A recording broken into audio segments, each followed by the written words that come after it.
yra neblogas mūsų Viešpaties pastebėjimas. Ir galvojama, kad šis klausinėtojas, mokytojas galėtų būti ir Gamalijėlis, vienas iš garsiausių to laikmečio žydų, rabinų mokytojų. Tai yra būsimo apaštalo Pauliaus mokytojas ir yra ši mokykla.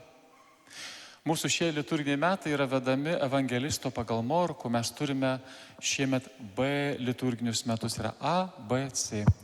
Taigi nuo Advento prasidės C liturginiai metai ir imsime kitą evangeliją. Ir visą šį laiką daugybę savaičių mes girdėjome polemikas, ginčus tarp Jėzaus ir visų aplinkoje esančių kastų, sadukėjų, fariziejų, rašto mokytojų. Ir viskas buvo su negatyvumo gaida. Šį kartą yra paskutinė, iš tikrųjų, Jėzaus diskusija.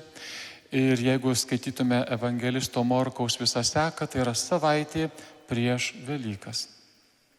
Viešpaties kančia ir pašlovinimas čia pat. Ir ši paskutinė diskusija yra su gėrio daigu. Vienas iš tų mokytojų kažkaip suprato. Iš tikrųjų, mėlyjeji, ar galite pabandyti perprasti Dievo suvokimą? Pas Dievą ne kaip pasaulio, kur galima rasti dėmių.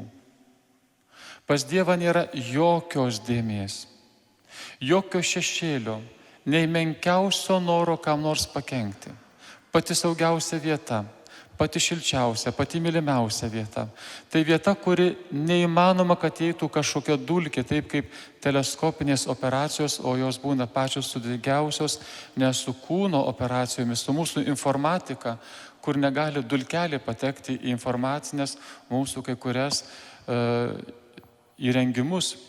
Ir pas Dievą nėra jokios dulkės, jokio intereso, jokio jums kaltinimo, jokių prievolių, jokių įsakymų.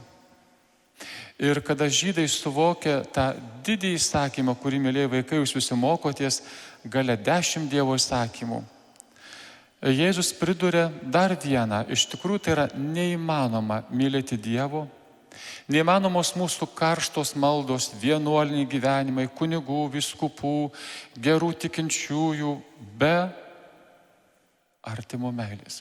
Jeigu mūsų čia tik būtų maldos ir jos tuo užsibaigtų, mes esame dar toliau negu tas mokytojas.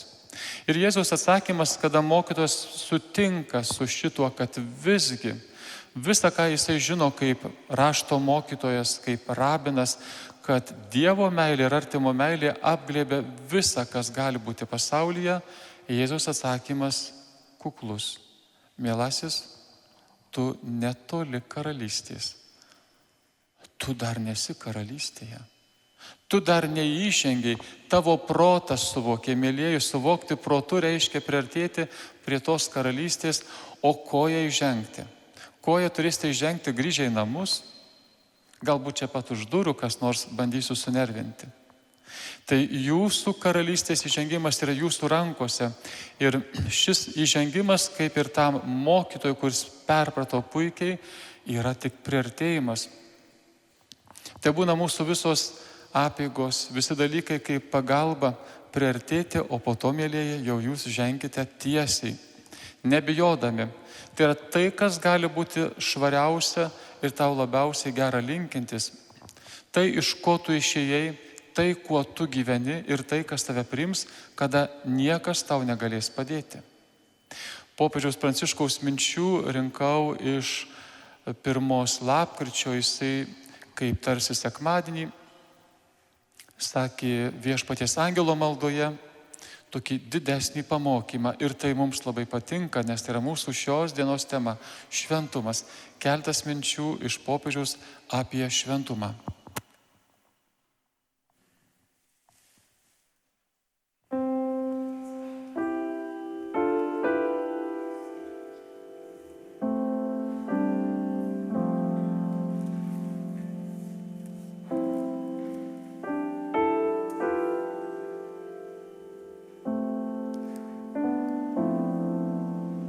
Jėzus tau skelbia palaiminimus. krikščionė, tai tavo tapatybės kortelė, tai kelias į tavo šventumą šie palaiminimai. Jėzus tau rodo meilės kelią, kuriuo jis pats ėjo tapęs žmogumi. Šventumo kelias yra Dievo dovana, tu turi Dievo dovaną prieš tave, tau reikia tik atsakyti ją. Savo malonę Viešpats tave gydo, tave laisvina iš visko, kas tau trukdo mylėti, taip kaip jis mus myli. Dangiškasis Tėvas tau siūlo šiandien šventumą, jo tau neprimeta. Jis pasėja tavyje, leidžia tau skonėtis, pajusti skonį, pamatyti truputėlį grožio, o paskui laukia tavo atsakymo. Jis gerbia tavo laisvę, tau suteikia galimybę sekti jo geraisiais įkvėpimais, įsitraukti į Dievo projektus, tarnauti kitiems, mylėti taip, kaip jis mokė, visuotesnė meilė, atvira ir skirta meilė visiems, meilė visam pasauliui.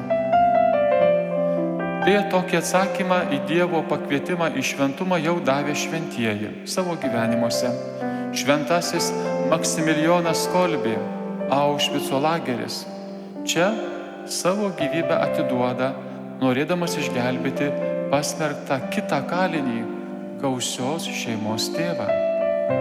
Šventoji Kalkutos motina Teresė tarnavo patiems vargingiausiems, o vyskupas Oskaras Romero nužudytas čia pat prie altoriaus. Juose, kaip ir daugybė kitų šventųjų, kurie yra iškelti į altoriaus garbę, ir tuose, kurie buvo šalia mūsų, su kuriais gyvenote kiekvieną dieną, atpažįstame brolius ir seseris, kurie gyveno pagal palaiminimus. Galiausiai paklauskime maldoje, ar prašau, kad Dievas man duotų švento gyvenimo dovaną? Ar priimu tuos geruosius įkvėpimus, kuriuos man teikia šventoji dvasia? Ar stengiuosi savo aplinkoje gyventi pagal Dievo įkvėptus Evangelijos palaiminimus? O dangiškoji motina Marija, visų šventųjų karalienė, padėk mums pasiekti šventumą ir eiti juo link dangaus. Amen.